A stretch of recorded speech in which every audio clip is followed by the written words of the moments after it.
Okay, as I wear glasses, I'm going to read today, actually, chapter 1. Not the entire chapter in this video. I'm going to be calling this chapter 1, part 1, and probably there will be 3 parts to this. So I'm going to be reading from my book. This is the book that I'm working on. It's called The Gingerbread House. I don't know if you can see it, but it's the Gingerbread House on LaCollina Drive, caged behind the wall of sound. And this is the book so far, so I'm going to read from this. Alright, I'm just going to take a few chapters. First, some coffee.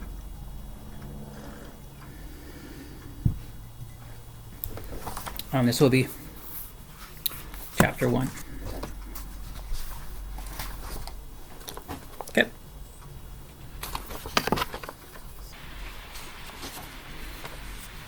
Chapter 1. A pair of twins for Christmas.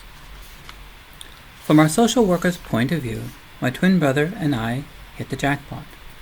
We were 5, foster kids, and our social worker felt we had been through enough. We also had baggage, and not just a regular baggage we lugged around in worn-out cardboard boxes, but internal baggage. Some had considered me brain damaged, others detached, aloof, and dim-witted.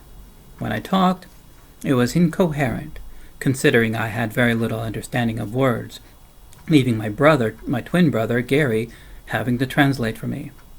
As for my brother, he was temperamental, argumentative, often challenging others in childish debate. Because of our conditions and behavioral problems, Mrs. Erickson, the social worker, found it rather difficult to place us with a family longer than a few months, if not weeks, or even days. So, of course, when the opportunity arose in the town of Beverly Hills, with Christmas just a few days away, Mrs. Erickson snatched us up, threw us in her station wagon along with our cardboard boxes, and drove off. The prospect seemed promising. After all, who rejects kids so close to Christmas? With that in mind, she eagerly drove up the private road of LaCollina Drive, a narrow, winding road just on the edge of Beverly Hills, only slowing down to the speed bumps along the way.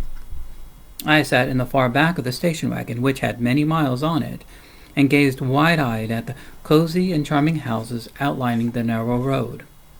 Some were obscured behind tall trees, bushes, and walls covered in ivy, while others were out in the open, exposing their elegance and charm. My brother, on the other hand, sat in the front with Mrs. Erickson, gazing out the window on the passenger side, also wide-eyed. We were both dressed in our best outfit, with our blonde hair combed, and face washed up and cleaned. Halfway up the road, we came across a chain-link fence covered in ivy, and a few signs warning of trespassing. We followed it up until we came to a wrought iron gate, left wide open, yet also displaying more signs about trespassing, but also regarding electric fences and killer dogs, who at the time were ferociously barking away at us from behind cages, and still Mrs. Erickson drove through. In front of us stood an ominous-looking mansion that one could say resembled a mausoleum, an overly sized, long-forgotten one, as it stood there molted by the years, with ivy scaling its solid concrete walls and slithering through the broken shutters. Overlooking the driveway, connected to one end of the house, was a circular tower and a wooden bridge, which led to another section of the house that was obscured behind wild bushes and trees. In the center of the driveway, which was made of individual concrete slabs, looking very much like roughly chiseled flat tombstones, stood a circular fountain, with dead weeds, long dead, extending from its 2 tiers. Once parked, Mrs. Erickson stepped out and headed towards the front iron gate leading into the house. Posted on it, next to the doorbell, was yet another sign. It read, "Never mind the dogs, and beware of the owner." My brother and I stayed in the car, with the doors locked and windows tightly sealed, afraid of the 2 German shepherds ferociously barking at us within their cages, and who were further restrained to a pole by steel chain. After a while, and feeling rather brave, Gary unlocked the door and stepped out, quickly made his way to the fountain, and then jumped in. Eventually, once I felt it was safe, I joined him. Upon close inspection of the fountain, I saw that the only water in it was what was perhaps left behind from a light rain.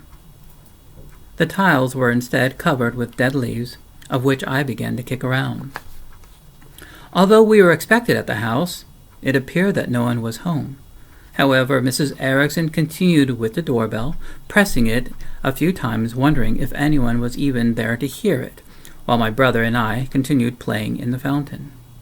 We began to build a fortress of solitude of sorts by gathering all the dead leaves and twigs and then stacking them together against one side of the fountain as some kind of support that we felt would protect us from the killer dogs just yards away. Moments later, we hear a car pull up into the driveway and poked our heads up to look. It was a large brown Rolls-Royce, which stopped just near where we were.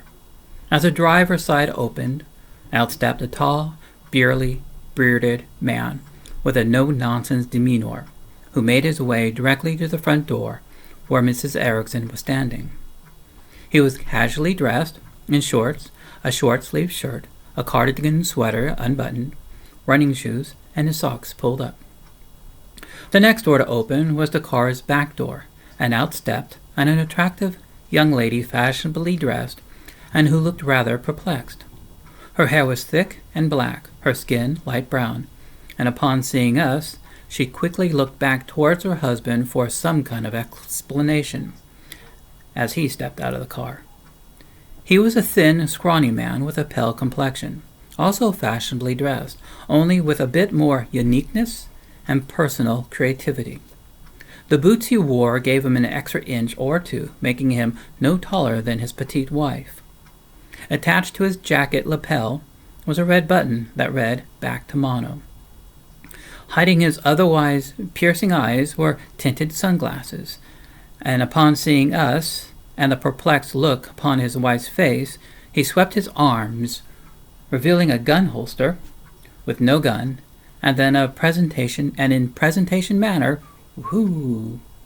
He shouted out "Merry Christmas" to the bafflement of everyone around. Though it was not known at the time, it appeared we were there as an unexpected gift to an otherwise unexpected wife. Perhaps that was the normal thing to do in the town of Beverly Hills. As we climbed out of the fountain, the scrawny man approached me, then quickly licked the tip of his thumb and began to wash away the dirt on my face. He then proceeded to brush away the dead leaves from my hair. Once done, he stood back, did the same to Gary, and then looked us over, turned to his wife, and with a victorious grin on his face said, "Are they not perfect?"